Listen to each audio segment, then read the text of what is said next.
So it's Tisha B'Av, and it's actually my first one here in Yerushalayim, and here, actually my second one in Israel, because the very first Tisha B'Av I had in Israel was 3 years ago when I first visited. And I was actually in Tel Aviv at the time and just starting to become observant. So I've never really gone through that full Israel Tisha B'Av experience until this year. Last year I was in Korea. And first I want to say it's like 10 minutes until sundown. So I've been fasting. My hunger has just been fine. So that hasn't actually been too much of an issue, but I am so thirsty. So I have a seltzer waiting in the fridge, and I decided that's the first thing I'm going to have is just a plain seltzer, probably with some ice. I'm just so parched and thirsty, and then I'm gonna have some fruit. I have some oranges, a little bit of leftover mango, and then some lychee, however you pronounce it. So I'm excited to have that, and then after I kind of settle my stomach, I'll make dinner. Anyway, all that's being said, I wanted to share just a thought I had over Tisha B'Av, because I went to the Kotel last night in the evening, and then I also went at the height of the heat today, midday around 2 p.m. or so. This is really hot, and I've just been sweating a lot, which is why I'm so thirsty.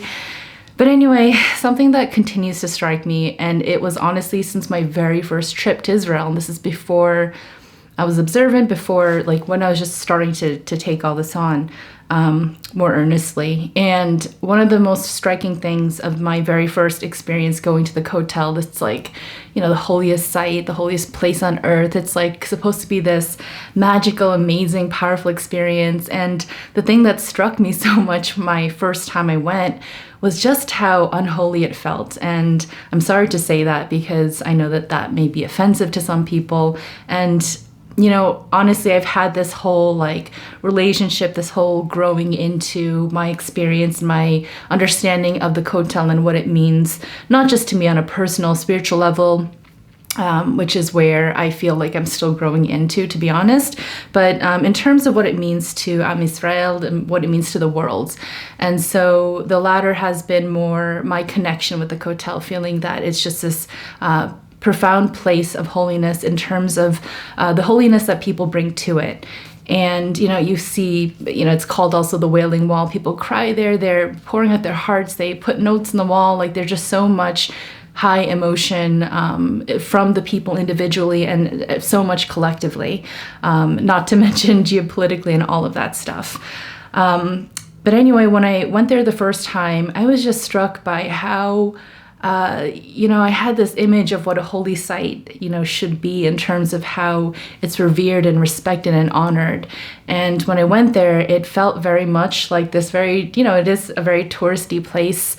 And I think to be completely candid, the plastic chairs, I had this image of the Kotel. And when I, saw it in person, it was just, there was something kind of mismatched for me, I guess. And one of the things that I really noticed, and for me personally, it just kind of took a little bit of the sanctity out of the moment for me, which I continue to struggle with, and even now, was the whole phenomena of people taking pictures at the Kotel. I've never taken a picture at the Kotel or even near the Kotel. It's just something, and that's just my personal practice. It's my personal preference.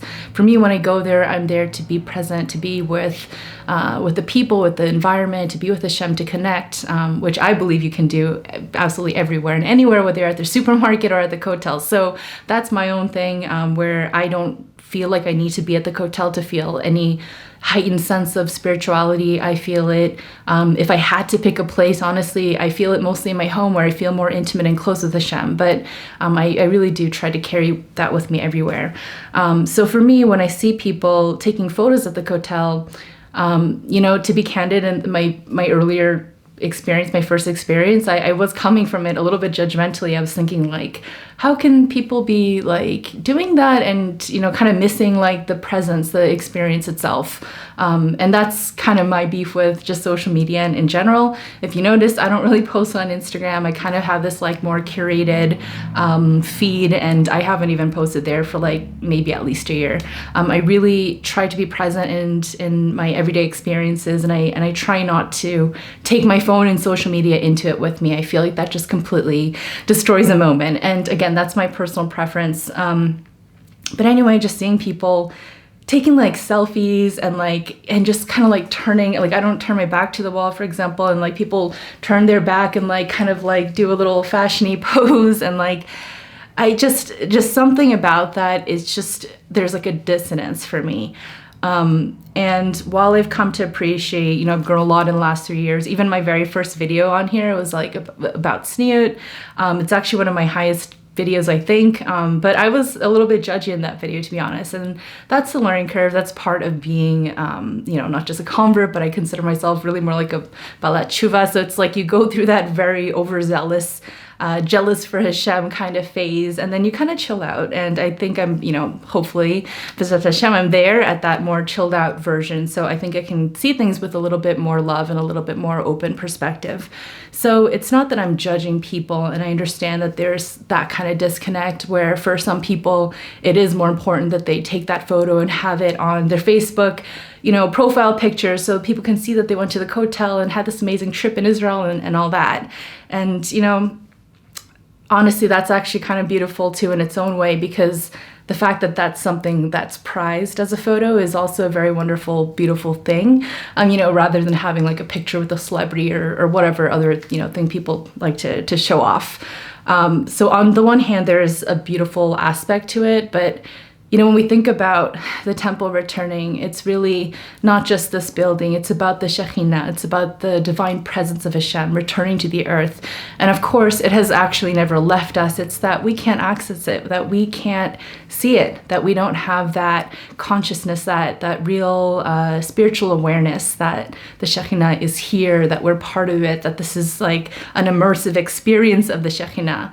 But that word, it's the divine presence, and it's presence and to be present. And so for me, the most heartbreaking thing to see, not just on Tisha B'Av, but just in general in life and just where we are societally, culturally, is to see how people are just so unpresent. And it's also something I'm very much working on. For example, not using my phone. Like I've done something where I make my social media feed as boring as possible. I basically follow Israeli news and like Jewish organizations, and that's kind of it. And I try not to engage that much. And this is maybe also why I'm just not, I'm not posting on Instagram or doing any of that kind of stuff too much. I'll do it here and there. But the phones are addicting, and it pulls us right out of presence. And even thinking about what we'll post or what's going on in our phone is just such a distraction. And I know this is such a cliche point to talk about, but when you see it happening right there at the Kotel, where they're, alongside people who are taking these selfies, praying, begging Hashem, pleading for his presence to be open and accessible to us. There's just such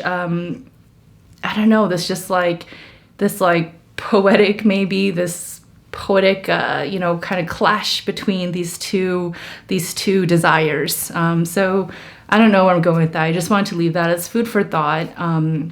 That, the Shechinah is among us, but we need to be present to witness it and to experience it. So I hope that you guys can take that into Elul with you as you reflect, as you do tshuva, as you think about what it means for you to do your little part to get us to that third Beit HaMikdash and to that point where we're all witnessing and experiencing together collectively the Shechinah again.